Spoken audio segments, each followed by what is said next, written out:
Coach Hubert Davis wants his team to be the fastest in the country between the free throw lines. Is it going to happen?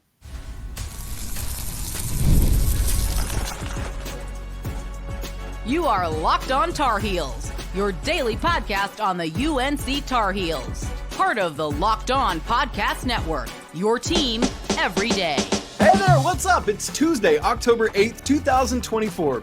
Welcome into the Locked On Tar Heels podcast. It's the only daily North Carolina show out there. I'm your host, Isaac Shade, and you're joining us at the place to get your Tar Heels content every single day. It's all part of the Locked On Podcast Network. Thanks so much for making us your first listen or watch. And I want to give a special shout out to all our everydayers joining us, all the great members of the Locked On Tar Heels Discord community, and of course, our Locked On Tar Heels insiders. Let's get into it. This episode is brought to you by FanDuel. Place your first $5 bet and you'll get started with $200 in bonus bets, guaranteed. Visit FanDuel.com to get started. Joining me on the show today, Mr. Michael Coe, sports writer and reporter from WCHL Chapelboro, does a phenomenal job covering the Tar Heels. Always Johnny on the spot with great information. He's a great follow on Twitter, always really insightful and fun. And so make sure, if you don't already, that you're checking out Michael's stuff. And man, it's great to have Michael on today, just removed from the weekend where on Friday we had kind of Carolina's own media day, opportunities to chat with players, be at Hubert Davis's press conference. And so Michael and I are going to chat today about takeaways from that and his impressions and some other things. So we're going to talk pace. We're going to talk makeup of the front court this year. And then, as I said, we'll get Michael's takeaways from his interactions with players and Coach Davis. But folks, before we get into all that, you know that it's Tuesday, and that means it's time for Trivia Tuesday. Since we're talking tempo, I thought I'd go check out the adjusted tempo in the Ken Pom era. Roy Williams era Tar Heels finished in the top 10 at Ken Pom in adjusted tempo. And my question is, how many times in the Roy Williams era did Carolina finish top 10 in adjusted tempo at Ken Pom? And what was the best ranking? So we'll have that answer coming up for you at the end of the show. And Coe, you be thinking on that as well in case you want to give it. My gears are turning. Yes, be thinking, and we'll get after it. I'll tell you now, it's more than one, and they were never number one. So there you go. There's a little bit of a primer for you. So on Friday at the press conference with Coach Davis, one of the things this offseason that we've all been speculating on is the assumption that because of the makeup of the personnel of this Tar Heels team, that Carolina's going to need to run a lot. And Coach Davis basically confirmed that in very firm terms Friday at his press conference. So, look, Coe, here's what I want us to get into first. It's year 4. We haven't necessarily seen warp speed from the Tar Heels in the first 3 years of Hubert Davis, but he plans to operate at warp speed this year. Do you truly expect this turn to Roy Williams era pace?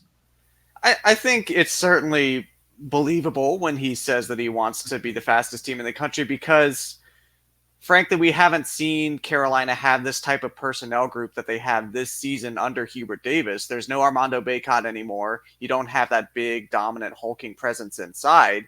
You have a lot of speedy guys. You have potentially a 5-star guard and Ian Jackson coming off the bench. You have Elliot Cadeau, who we know loves to move the ball forward, either with the dribble or with the pass. We have RJ Davis, the Jerry West Award winner. So they have a lot of guys who can get the ball up the court really fast. And so when Hubert Davis has that rule in practice where if you don't have the basketball across the halfway line within 3 seconds, it's a turnover, it's sort of believable that Carolina could, adjust to that and not completely wear itself out, not only because you have really skilled guards, but because you have a lot of them. So you're not as worried about running them ragged because you have guys like Ian Jackson and Drake Powell who could just come off the bench and be your second unit. Not a lot of teams in the country have that talent level in the backcourt. No, they sure don't. And we've seen, I went back and looked at the first 3 years of the Hubert Davis era, 39th at Ken Pom in adjusted tempo. 2 years ago was 99th, the year they missed the tournament. And then last year, 41st. And so, Coe, in order to get to that warp speed that Hubert Davis would like to be at this year, where do you think they need to be nationally to feel like, man, we are going at the pace that I, as the head coach of this unit, want us to be at? Well, thinking about how Hubert operates, I don't think he would accept anything less than the top 10. You look at, Alabama, the team that beat Carolina in the NCAA tournament last year. That is where they resided, and that is what sort of befuddled Carolina in that Sweet 16 game, is that they just, in the end, they just couldn't keep up. And Alabama has the personnel to do that. They have guys like Mark Sears, one of the best guards in the country. They have Grant Nelson, who can really run. So I think that's what Hubert Davis wants to do. He saw sort of the blueprint. And when you think about it, Isaac, Alabama was the team that probably played UConn the best in the NCAA tournament. And UConn was a juggernaut all year. So if you're going to run with the big boys like UConn, a team which beat Carolina, I wouldn't say blew them out, but rather handily in Madison Square Garden. Yeah. You want to play like the Alabamas of the world. And I know it's a little weird that Carolina basketball is trying to emulate Alabama basketball. Imagine saying that 10 years ago. Right. But that's just the reality of where we are. Alabama has figured something out clearly because they've had a lot of success and have a lot of great players. They attracted Cliff Amori out of the transfer portal. So Who? I don't know what you're talking about. Yeah, exactly. Who? So I think that's what Hubert Davis is aiming for. That's a great point, Michael. And I've kind of been thinking of that this offseason as well. Like, if Carolina wants to do this, given the running capability that they have, given the shooting from the perimeter that we hope they have, Alabama kind of seems like who they should be emulating, ironically enough, to your point, based on what happened at the end of last year. And let me put some numbers to what you were just saying. In the Nate Oates era, Alabama at KenPom has finished 4th, 11th, 4th, and last year 14th in adjusted tempo. So they're right there in the top 15, literally every season of the Nate Oates era. And that, I think you're spot on. Top 10, Michael, should be that aim. Now, part of that, I want to go back to something you said just a minute ago, talking about bringing the likes of Ian Jackson, Drake Powell off the bench. With those guys coming, in your opinion, they're not in the starting 5. Who would you have playing? Obviously, we're expecting Elliot, RJ at the 1 and the 2. Who would you predict right now is that starting 3? I would say probably Elliot Cadeau, as you said, RJ Davis, and probably Cade Tyson. I think you don't get someone like that out of the portal and not start him. Now, of course, you could say you don't sign Ian Jackson and not start him, but we saw that Hubert Davis is willing to sort of tinker with starting lineups. I mean, he started Paxson Wojcik at the beginning of last season, and Paxson played sparingly, I think it's fair to say, throughout the rest of the year. So the starting lineup against Elon on opening night is probably not the starting lineup that Hubert Davis will roll out there whenever UNC season ends. So you certainly could see Ian Jackson break into that starting lineup. I think if Hubert Davis wants to keep attracting 5-star recruits, which he certainly hopes to do, you probably have to start Ian Jackson at some point.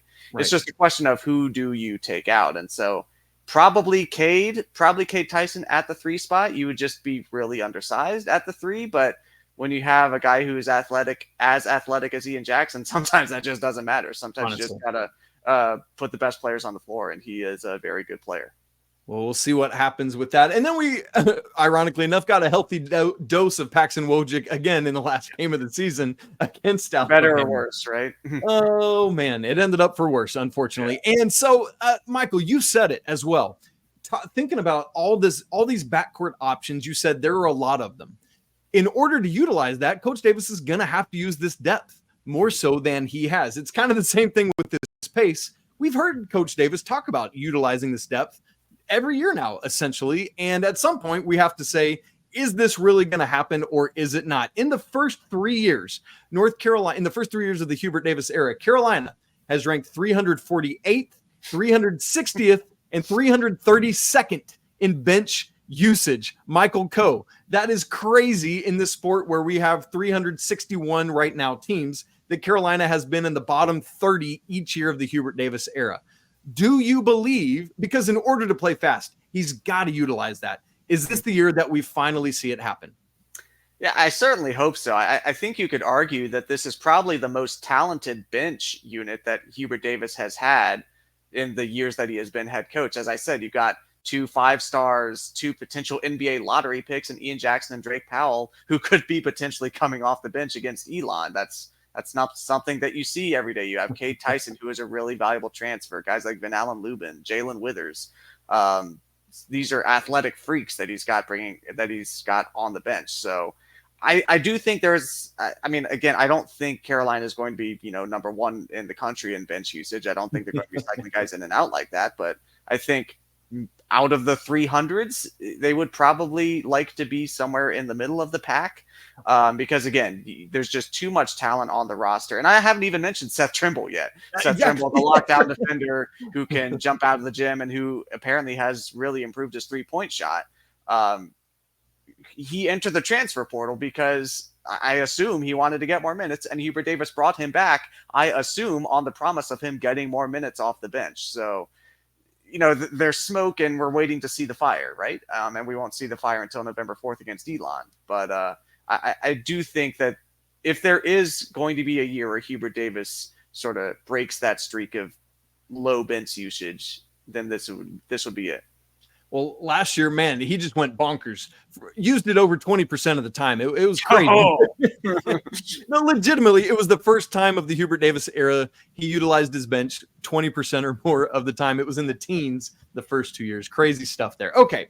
Well, we've been talking so much backcourt in this conversation so far, and one of the biggest storylines, truthfully, this offseason has been the front court personnel, and if they'll be up to par with this backcourt, be able to hold their own against the likes of RJ Davis and Elliot, Cadeau, and Ian Jackson. What's that going to look like? Michael and I are going to get to that conversation in just a second. Right after I tell you about Roy. All right, folks, it's time for us to name our Roy Player of the Week. This week, I'm showing some love to Nate McCollum. We're putting $100 on Nate right now through Roy, thanks to his breakout performance on Saturday against Pitt. The ultimate platform, Roy, is where you get to directly support your favorite athletes. Download Roy on iOS or Google Play Store. No middlemen, no collective making the decisions for you. You decide who gets the backing, and it's as easy as a few clicks. Here's the best part. With Roy, you know exactly where your money's going. Roy gives you the power to decide who gets your support. Time to put your money where your mouth is. Every contribution from fans like you helps keep athletes committed to the team. And if they decide to transfer, guess what? You get your money back. How's that for transparency? So what are you waiting for? Download the Roy app today and make your contribution. That wraps up our Roy Player of the Week segment. Don't forget, if you want to support more athletes and be a part of their success stories, Roy is the way to go. Keep those contributions coming, and let's change the game. Isaac Shade and Michael Coe here with you on a Tuesday where we are less than 4 weeks away from the tip of the college basketball season. That is hard to believe, but it is very true. And in fact, a week away from the charity exhibition in Memphis against the Tigers at FedEx Forum, where we last saw Luke May just ending the Kentucky Wildcats. Great stuff there. So speaking of Luke May, Michael, let's get into a front court conversation here because look, we have all spent so much time this offseason dwelling on apparent misses in the portal. That was a key theme of the somewhat awkward press conference with Coach Davis on Friday. But look, all we can do at this point is focus who is on this roster that's going to make up this front court. And so the big question I want to ask is not about the misses or anything else, but rather, are the big men good enough to take Carolina to the heights they want to go to? What is your opinion on that question? Yeah, Isaac, I'm gonna reference one of my favorite sports movies of all time. Different sport, but same philosophy. That's Moneyball. So have you seen Moneyball? I gotta ask. Multiple times, dude. I am a movie aficionado and a sports movie aficionado specifically. Yes. So you probably know where I'm going with this. Then that scene in the scout room where they talk about replacing Jeremy Giambi. Brad Pitt says, "Is there another player like Jason Giambi?" All the scouts go, "No." He says, "If there was, could we afford him?" Scouts go, "No." So he says, "We rebuild him in the aggregate. We can recreate him." That's what Carolina's going to try to do with Armando Bacot, or with the loss of Armando Bacot, I might add. Hubert Davis, he does not like to compare players, and he said, Armando is one of one. Harrison Ingram is one of one. Yeah. Can you replace their production with a group of players, as in the group of players that Carolina has? I think it's possible. Armando averaged about 15 points, 11 rebounds, 10 rebounds per game. You can recreate that with the combination of Jalen Washington, Jae'lyn Withers, Ven-Allen Lubin, freshman James Brown. He might play a little bit this season. I think they can recreate that production. It's just the presence that Armando brought to the court is going to be a little harder to recreate because he attracted double teams that freed up other rebounders like a Harrison Ingram, that freed up shooters like Cormac Ryan and RJ Davis on the perimeter. Brady Manick famously a couple years ago, right? So that is the part that is going to be hard to replace, the stuff that doesn't show up in the box scores, the not raw numbers. And remember, Armando really improved his defense in his last season at Carolina. He was first team all defense in the ACC, which he was really proud of. So there's going to be a lot to replace. I think the personnel that they have is maybe a little bit underrated, just because you have a team 8 miles down the road that's assembling a really, really talented front court featuring the number 1 recruit in the class in Cooper Flagg. I do think they have some guys. Ven-Allen Lubin had really good offensive rebounding numbers when he was at Vanderbilt in the SEC, going up against no slouch teams like Kentucky. Jalen Washington is really tall and really long, and he is the healthiest he has ever been. So he has the intangibles, you would think. Jae'lyn Withers is an athletic freak who can jump out of the gym, and it's sort of like a taller Harrison Ingram. He just needs to be a little bit more consistent, and you would hope that he would be more consistent in his second year in Hubert Davis's system. And James Brown is a 4.5, high 4-star recruit who played at Link Academy like Elliot Cadeau did. So these guys have the pedigree to play well in Hubert Davis's system. And something that Hubert said is that, we could have 5 guys that look like me out there when Hubert was talking about him, but we're always going to crash the glass. We're always going to rebound like Carolina fans expect the Tar Heels to rebound. It just might look a little different this season. And what's so interesting, I love that last statement you made, Michael. And I think that's why so many of the Tar Heel faithful are having trouble wrapping their brains around this year, because it is going to look so different. But we haven't seen it yet in fullness, right? But for example, for those who watched the camp scrimmages this summer on YouTube, there was a sea of blue lane open at any moment in any game because there was so much more perimeter oriented offense. Say that phrase 5 times fast from the Tar Heels, right? And so it's going to look different, whether it's Jalen Washington or Jae'lyn Withers or Ty Claude or Ven-Allen Lubin or whoever it is in there. It's not going to be Armando Bacot. For some cons, there will be some negative to that, but there will also be some freedoms that allows, such as you referenced earlier with being able to run a little bit more. And so, Michael, I think that's one of the things that until we see it, I think a lot of people are going to struggle to wrap their brains around that. And that's just seeing is believing a lot of times. And that is going to be the struggle. So, the questions remain, and Coach Davis, as you referenced, has talked about this. Will we rebound well enough? Will we be able to defend well enough? They're going to have to. They're going to have to do their work early in a Leaky Black sort of way, for example, of doing all of that sort of thing. And so as you think about, I guess, specifically that 5 position, because I want to move to the 4 in just a second, who do you expect to get, as we sit here early October, who do you expect to get the majority of the minutes at the 5? I think it's probably Jalen Washington at this point, just because he has the experience in the system. Hubert Davis has been really high on him this offseason. He, as I said before, he's the healthiest that he's ever been. And he has a really good shooting touch. He has sort of that skill set that Hubert Davis likes, where he can step out and hit a jumper, maybe even a 3-pointer. But he also has just the length to be a force defensively and offensively on the blocks. You would like to see him maybe get a little bit stronger, and I assume that he has been working on that since the season ended, because he is a bit of a lanky guy. He's not built like Armando, but he is interesting for me. He's going to be a player to watch. Hubert Davis called him adorable in his press conference, which I'm sure Jay Wash probably didn't appreciate.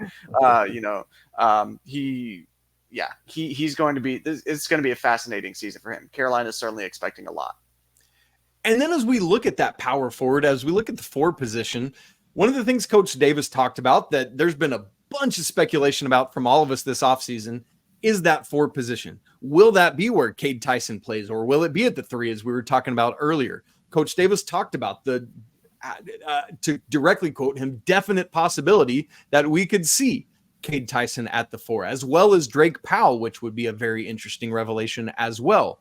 But you mix that in with, like, where will Jae'lyn Withers play the majority of his minutes? Will it be at the 5 or will it be at the 4? Like, there's just that 4 spot to me feels so interesting and so wide open and so varied in the ways you could approach who gets your minutes there. Michael, as you start to project that, where are your thoughts on it? I think at least to start the season, it's probably going to be Jae'lyn Withers because he was playing a lot better for Carolina down the final stretch of the season. That last 3 against Alabama, notwithstanding, right? But he played really well in the game against Wagner when Carolina was kind of sleepwalking through that first half, and Withers came off the bench and gave them some really good minutes. As I said, he's an athletic freak who can get pretty much any rebound that he wants if he really wants it. He brings you some capabilities on the offensive end, like the ability to cut and slash. He's really clever without the ball. That's one thing that I noticed at the end of last season. He plays really well defensively. He's kind of like a bigger Leaky Black, I guess, to reference a player that you brought up earlier. So he brings a lot that Hubert Davis really values: energy, effort, and toughness, which he says about a gazillion times every season. Defensive rebounding, post and penetration, all those kinds of things is what Jay Witt brings to the table. I guess the question is he consistent enough to be a starter? That is really the burning question for every Carolina fan, because when you bring him off the bench and he plays for 5-10 minutes a spurt, you're thinking, wow, this is great. What a great guy to bring off the bench. It's a lot different when you're starting and you're playing 35 minutes, right? So that's what we're going to have to see. But I think Hubert Davis is going to try that out, at least against Elon.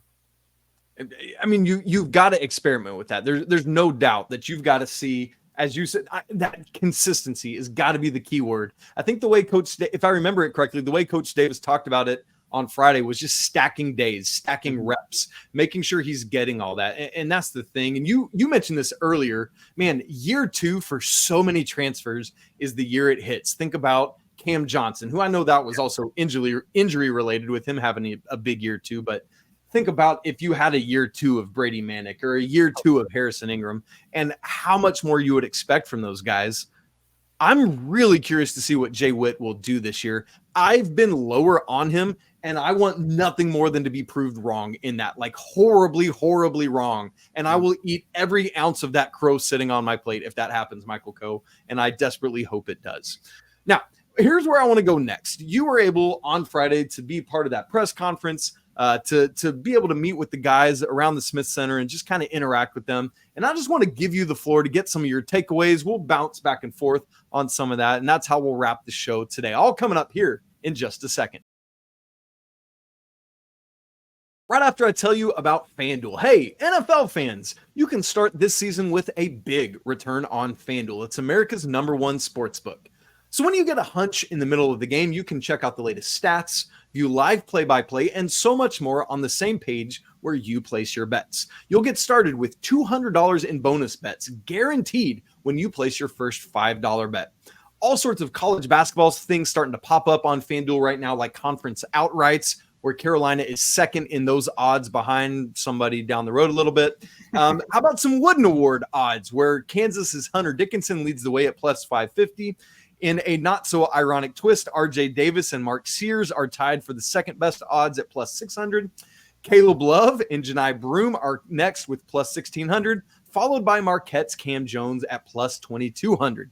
So if you want to get in on that action or anything else, maybe go look at Carolina against Georgia Tech at Keenan this weekend. Go check it all out at FanDuel.com. It's America's #1 sportsbook. All right, we're going to wrap today's show, just giving Michael the floor to be able to talk about kind of his takeaways from his interaction with players on Friday. Obviously, the new guys, getting a chance to interact with them, the 2 transfers in Cade Tyson, Ven-Allen Lubin, the freshmen, Ian Jackson and Drake Powell, seeing the returning guys, and is Jalen Washington bulked up, all sorts of stuff like that. And then any other takeaways that we haven't touched on yet from the press conference. So, Michael, my man, the floor is yours. Take it where you want. Well, thank you, Isaac. I'll just hit on some of the most memorable moments for me. So I talked with Drake Powell. Obviously, he was a very sought after interview out there on the court. I had talked to him a little bit last year because I was doing a story on Tyler Zeller coaching at Northwood, where Drake went to school. Makes sense. I went to high school. And so I had talked to him before, and so I knew, he had that long piece on Inside Carolina about how his parents are both Tar Heels, and he's so excited to be here in Carolina, sort of continuing the legacy. And so I asked him, Drake, when Carolina, hit you with that offer, was it basically just a wrap that you were going to Carolina? And credit to Drake, he was honest. He was like, no, I mean, Kevin Keats was recruiting me really hard at NC State. I was thinking, wow, what a pilfer that would be for Keats and the Wolfpack to get a Carolina guy. But no, he ended up coming to Carolina, and Hubert Davis is sure glad he did. Sort of moving around with Cade Tyson, another newbie. It's interesting. He's a North Carolina guy. He's from Monroe. His brother went to Clemson, so he's obviously well entrenched in ACC lore. He had never been to Chapel Hill before. Cade had never been to Chapel Hill before his official visit. Not when Hunter was playing at Chapel Hill, not just going because he's from North Carolina and plays basketball. I just thought that was interesting. And wow.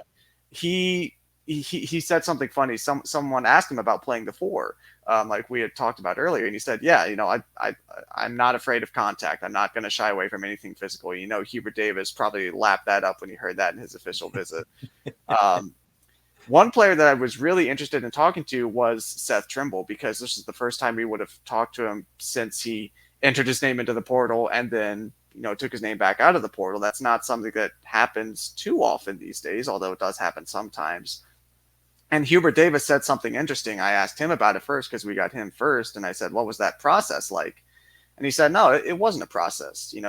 We just wanted him back." He made it seem like it was very open and shut. And Seth said, very honestly, I never wanted to leave, but it felt like something I had to do. Those are his words. It felt like a decision I had to do. So, maybe he was getting some outside influences saying, "Oh, you could be a starter here, here, here, and here." Maybe, someone was telling him, maybe it was another Gigi Jackson situation. I won't get too much into that, but maybe that's something that might've been going on. But, he said, when I entered my name into the portal, I cried. Because Seth's an emotional guy. He was crying after Carolina lost to Alabama in the tournament, and so yeah, he really made it seem like he did not want to enter the portal at all, and so he seems very happy to be back. Obviously, he is another sort of generation kid with JP coming to Carolina a few years before, so I thought that was interesting. Talking with Ian Jackson, Isaac, it is absolutely incredible. He sounds exactly like RJ Davis. Really? They're both New York guys. Ian's from the Bronx, RJ's from White Plains. And so, Ian is very aware of the sort of New York legacy that Carolina has been building in the past few years with guys like Cole Anthony and RJ and Elliot. And Hubert obviously playing with the Knicks for a long time and playing at the Garden every year like they will this year and like they did the past 2 years. So I'm sure Ian will be hyped up for that game in the Garden, being from the Bronx. It's the Mecca for a reason, right? RJ seemed good. He talked about how he was in a very good mental space. He did not have the end of the season that he would have liked, missing all those threes against Alabama. 9 of them, yeah. The funniest line that he talked about was, sort of the crop of newbies this year for this year's Tar Heel team is a lot different from the crop of newbies for last year's Tar Heel team, because as he said, last year we had a bunch of 30-year-olds, guys like Cormac and Armando and Harrison. And this year the newbies are a lot of young guys with multiple years of control, like Lubin, Tyson, of course, Ian Jackson, Drake Powell. Who knows if they'll even be here multiple years. Right. So that, and one of the interviewers accurately said, "No, well, RJ, now you're one of those 30-year-olds," and he just kind of laughed it off. So Withers was one of the first people that I talked to, and he was mentioning how he had to take sort of a break from social media after the NCAA tournament because fans were being so nasty to him about the Alabama shot. And it just puts it into perspective, like, Jae'lyn Withers is younger than both you or I, Isaac. He is, only about 22 or 23. And he sort of in the Leaky Black vein, he's prioritizing his mental health by sort of taking this break from social media. Like, I wish I could. And like, I'm sure you wish you could. Oh, 100%. But, in that same breath, he said, I'm looking forward to proving all of them wrong. Good. Good. I love that. All you haters out there, you have lit a fire under Jae'lyn Withers. So way to go, haters. Yeah, exactly. Just a reminder, yes, he is going to be extremely motivated, but there are ways to motivate players other than being nasty to them, and I'm sure sending horrible DMs and messages on social media. So please, if you're thinking about tweeting at a player or a recruit for choosing the wrong school, do not do that. Do not do that. They're dealing with enough already.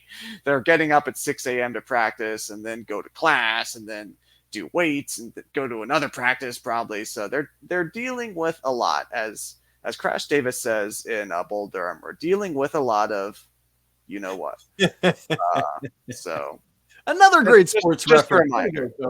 Yeah. Bull Durham. I'm making a list of like the 50 movies for 50 states, and Bull Durham is the movie for North Carolina, obviously. Is that a piece that you're working on right now? It's not something I'm writing. It's just on my Letterboxd account. I might write it once I complete the list. I'm kind of stuck. Like, what's this good Delaware movie? I don't know. Probably some Joe Biden biopic. Yeah, I was going to say, we're waiting for the Joe Biden biopic for the Delaware movie. Yeah. That's awesome. Dude, seriously, I want to read that when you're done with it. That'll be great. Yeah, I'll send it your way. Okay, man, great stuff. Thank you for all those insights. Great to hear that Jay Witt was able to kind of step away from that. Something I hadn't really thought about it till just now, as you were talking about RJ, but this time last year, it's his first year without Caleb. This time this year, it's now also without Deja at his side as she's off to Oregon. And so I'm curious just to hear how those changing how those changing relational dynamics just kind of affect him in his play.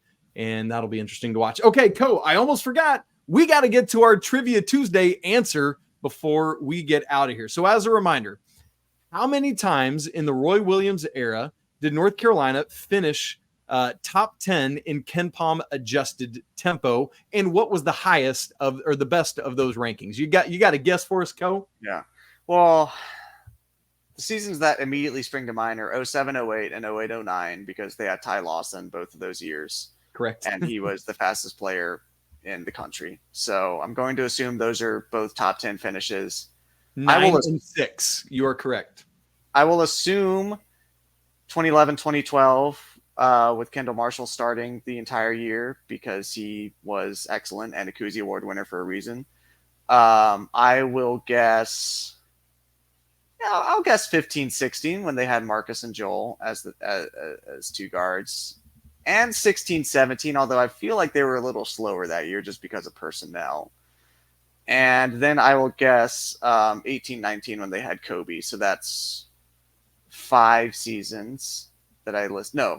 6. I'm sorry, you guessed 6. Yes. And so I think that I'll guess the highest that they finished was 4. Okay. Highest finish of 4. Okay. Here we go. My man, you got the total correct. Okay. And you got 4 of the 6 years correct. There were 6 seasons. 08, they finished 9th. 09, they finished 6th. 2012, they finished 10th. In 2019, they finished again 6th. 15, 16, and 16, 17, they were not top 10. Let me go grab those really quick. 16. I didn't feel great about either of those guesses because I didn't remember those teams being especially fast, but they were good, so I just kind of assumed. Those 2 years, they were 60th and 40th, respectively. The other 2 years, one of them was another national championship season, 05. They were 7th. And then 2 years later, in 07, interestingly enough. I was thinking 07. Yeah, isn't that wild? I was a freshman, so I just thought, well, maybe they hadn't sort of. That's right. So all 3 of Ty Lawson's years, they were top 10, and they were 8th that year. So the highest, the best ranking was 6th. So you're very close on that as well. So, Ko, I feel like we give you like 2/3 credit on this one for your great work. Am I graded on a curve? Can I 100%? 100% you are. Yes. You go to the top of the class and you get all the flowers and give yourself a pat on the back.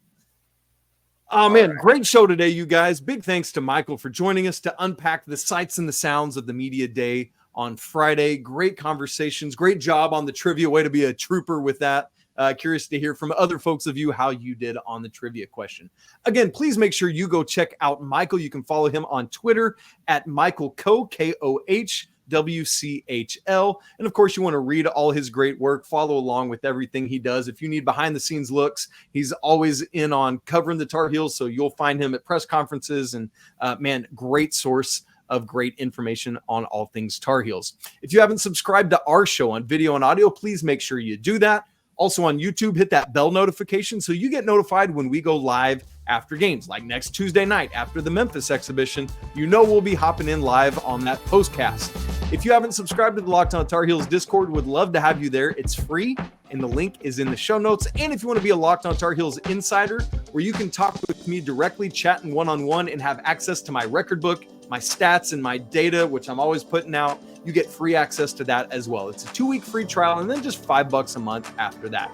Want to remind you that it's always a great day to be a Tar Heel. We'll be right back with you tomorrow, but until then, peace.